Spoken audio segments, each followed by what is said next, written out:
حضرت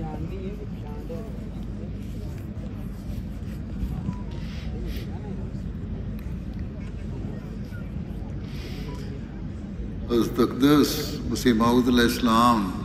نے جلسے کے انعقاد کا ایک بہت بڑا مقصد یہ بتایا ہے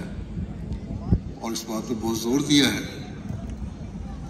کہ اس جلسے میں شامل ہونے والوں میں زہد اور تقویٰ پیدا ہو جائے، اور جب یہ پیدا ہوگا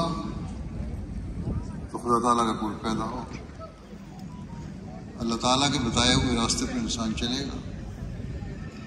اور جب یہ ہوگا تو پھر یہ ہو ہی نہیں سکتا